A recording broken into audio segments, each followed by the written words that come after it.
नमस्कार, हम संवाददाता अतुल अग्रवाल और आप देख रहे हैं खबरें हल्द्वानी से। मानसून की बारिश यानी कल रात से बारिश हो रही है, वहीं आपको दिखा रहे हैं जो यहाँ से कुछ दूरी पर बरसाती नहर है, उसका पानी ओवरफ्लो होकर सड़कों पर बह रहा है। यदि बात की जाए अभी कुछ ही महीनों पूर्व यहाँ पर करोड़ों रुपये खर्च करके देखिए ये मार्ग भी डाला गया है, यानी कि सड़क का निर्माण किया गया है। और ये जो मानसून के जल भराव पानी होता है, इससे सड़कें क्षतिग्रस्त होती हैं। अब करोड़ों रुपए की जो लागत है वो पानी में बह जाती है। सबसे अहम सवाल ये है कि अभी पिछले ही माह हमारी माननीय जिला अधिकारी महोदय के द्वारा आदेश किए गए थे, शहर की सभी नालियाँ, सभी नाले और जो नहरें कूल हैं उनकी सफाई की जाए, जिससे पानी की निकासी सुचारू हो सके। लेकिन धरातल पर आपको दिखा रहे हैं ऐसा कुछ नहीं हुआ। यदि ये काम होता तो जल भराव नहीं होता। आइए आगे दिखाते हैं आपको हालात। और देखिए ये दूषित पानी जो है जो बह रहा है, इसी से आम जनता और जो यहाँ पे लोग आते हैं गंतव्य को जाने के लिए रोड परिसर में, देखिए इससे गंदे पानी से उनको निकलना पड़ता है। ये देखिए आप, यानी कि दावे बड़े बड़े, धरातल पर कुछ नहीं। ये देखिए आप। और यदि बात की जाए ये जल भराव क्यों होता है, सबसे अहम मुद्दा ये है जल भराव आखिर क्यों होता है। क्योंकि दशकों से जो शहर में नहरें हैं, नाले हैं, गोले हैं, उनकी सफाई नहीं की गई है। और वहीं दूसरी ओर सरकारी संपत्ति यानी कि नहरें, नालों और गोलों पर व्यवसायिक प्रतिष्ठान बनाकर उन पर अतिक्रमण कर लिया गया है, जिसके कारण ये जल भराव होता। देखिए ये खड़े हैं मटर गली मोड़ पर।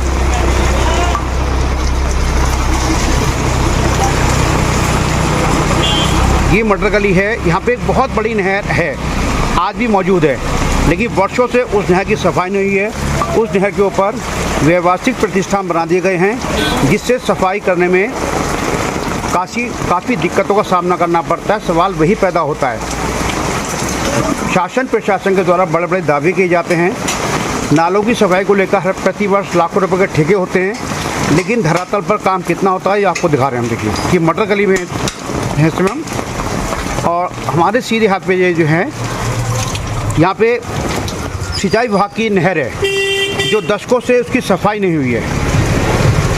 और यही कारण है जल भराव का शहर में कि यदि नहरों की सफाई समय समय पर की जाती तो शहर में जल भराव नहीं होता, शहर जलमग्न नहीं होता। इससे हम निकल रहे देखिए मटर गली से। ये देखिए पहुँच गया मध्य में मटर गली में, और पानी का हाल देखते हैं आप, पूरी मटर गली जलमग्न हो चुकी है। और इसका मुख्य कारण वही है जो यहाँ पे नहर है, उसकी दशकों से सफाई नहीं हुई है। नहर को पूरी तरह पाट दिया गया है, नहर के ऊपर व्यवसायिक प्रतिष्ठान बना दिए गए हैं, और संबंधित विभाग, सिंचाई विभाग के आला अधिकारी आंखें मूंदे बैठे हैं। देखिए आप,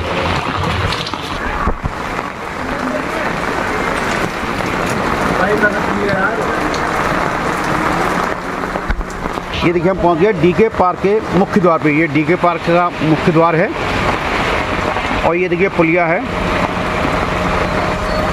इसके साथ ही यहाँ भैरव मंदिर है, भैरव चौक। ये देखिए आप, और जल भराव की स्थिति देख सकते हैं आप। और यहाँ भी नाली है, ये जो देखिए नाली है, ये नाली पूरी तरह बंद है, जिसके कारण जो जल भराव है यहाँ पे हो रहा है, नाली की पूर्ण सफाई नहीं हो पाती है। ये भी नहर है, यहाँ पे पूर्व में एक जाल हुआ करता था, उस जाल में को खोलकर सफाई की जाती थी नहर की, लेकिन आज वो जाल गायब है। देखिए यहाँ पे। इससे आगे हल्द्वानी का सबसे प्राचीन श्री रामलला मैदान यहाँ पे है। देखिए वहाँ के भी हालात यही हैं, जो पानी यहाँ से बहता है, ओवरफ्लो होता है, वो सीधा रामलला मैदान हल्द्वानी में जाके एकत्रित हो जाता है। ये देखिए जल भरा हो रहा है। अभी पिछले वर्ष ही हमारे हल्द्वानी के महापौर मेयर डॉक्टर जोगिंदर पाल सिंह रौतेला के द्वारा देखिए नाली बनाई गई थी, लेकिन ये नाली भी कारगर साबित नहीं हो रही है।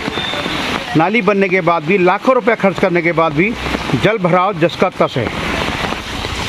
ये देखिए ये कुमाऊं का सबसे प्राचीन श्री रामलला मैदान हल्द्वानी है, जो आपको दिखा रहे हैं हम। रात भर की मानसून की बारिश में ये मैदान भी जलमग्न हो चुका है, ये देखिए आप। और ये समस्या आज से नहीं, पिछले कई दशकों, कहना चाहिए वर्षों से यथास्थिति है। जैसे ही मानसून की बारिश पड़ती है ये मैदान जलमग्न हो जाता है। ये देखिए दिखा रहा हूँ, इस समय खड़े हैं श्री रामलला मैदान में हम। कुमाऊं का सबसे प्राचीन श्री रामलला मैदान, यहाँ के भी हालत यही है। देखिए आप, ये देखिए हम आ गए, यहाँ पे मंदिर है त्रिपेश्वर महादेव मंदिर, और जल भराव की स्थिति देखिए कितना जल भराव यहाँ पे है।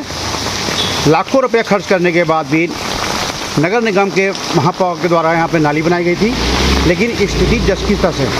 और देखिए जो थोड़ी दूरी कदम पे आपको दिखाते हैं, यहाँ पे कभी सिंचाई विभाग की गूल हुआ करती थी जिससे पानी की निकासी होती थी। आज वो गूल निश्चित नाबूद है। ये देखिए आप, गूल का नामो निशान नहीं है, और यही कारण है यहाँ पर जल भराव होता। देखिए आप, ये दिखा रहे हैं आपको हम, यहाँ पे गूल हुआ करती थी जिससे मानसून में जो जल भराव होता है उससे दिक्कतें नहीं आती थी। ये देखिए आप, ये शंकर चौक है। पूर्व में इसको शंकर चौक के नाम से जाना जाता था, लेकिन अब ये दर्जी लाइन के नाम से मशहूर है। और देखिए यहाँ पे दिखाते हैं आपको, देखिए ये जो आपको दिखा रहे हैं, यहाँ पे नहर है। मतलब पूर्व में नहर थी, यहाँ पे नहर खुली भी थी जिससे सिंचाई विभाग या सफाई कर्मचारियों को सफाई करने में आसानी होती थी और जल भराव नहीं हुआ करता था। लेकिन इसको देखिए काट दिया गया। तो आखिर जल निकासी कैसे हो, सबसे अहम सवाल ये है। कहाँ हैं संबंधित विभाग के अधिकारी, कहाँ हैं शासन प्रशासन। एक और बड़े बड़े दावे किए जाते हैं कि सरकारी संपत्तियों पर अतिक्रमण बर्दाश्त नहीं किया जाएगा, और प्रतिवर्ष मानसून में नालों की, नहरों की, गुलों की सफाई के लिए करोड़ों रुपए के ठेके होते हैं, लेकिन स्थिति जस की तस है। और देखिए ये मानसून का पानी बहता हुआ वहाँ से आ रहा है और ये सीधा नया बाजार की ओर जा रहा है। यहाँ भी गूल हुआ करती थी, और ये जो दिखा रहे हैं आपको हम, ये कभी एक चौड़ी गली हुआ करती थी, यानी कि बहुत चौड़ा मार्ग होता था। आज ये पतली गली में तब्दील हो चुका है। ये देखिए ये प्याओ यहाँ पर दुकानें हैं, और विश्वसनीय सूत्रों से ज्ञात हुआ है कि इस जगह पूर्व के वर्षों में, दशकों में एक गूल बहा करती थी सिंचाई विभाग की, जिसमें जो मानसून का पानी है, बरसातों का पानी है या दूषित पानी है, वो बहता था। लेकिन जो हमको जानकारी प्राप्त हुई है, एक व्यापारी के द्वारा बताया गया है कि यहाँ पे सिंचाई विभाग की गूल हुआ करती थी, जो आज नहीं है। ये देखिए आप, यदि सरकारी संपत्तियों पे इस तरह कब्जे नहीं किए गए होते, सरकारी नहरें, नाले, गूल खुली होती, तो आज शहर में जल भराव की स्थिति नहीं होती। दावे बड़े बड़े किए जाते हैं, लेकिन धरातल पर काम कितना होता है वो आपको दिखा रहे हैं हम। इसमें देखिए, ये देखिए यहीं पे गूल हुआ करती थी, जो दुकान दिखा रहे हैं आपको। गूल तो छोड़िए, यहाँ पर नाली तक नहीं है पानी निकासी के लिए। देखिए, और यही कारण है कि शहर में जल भराव की स्थिति पैदा हो जाती है।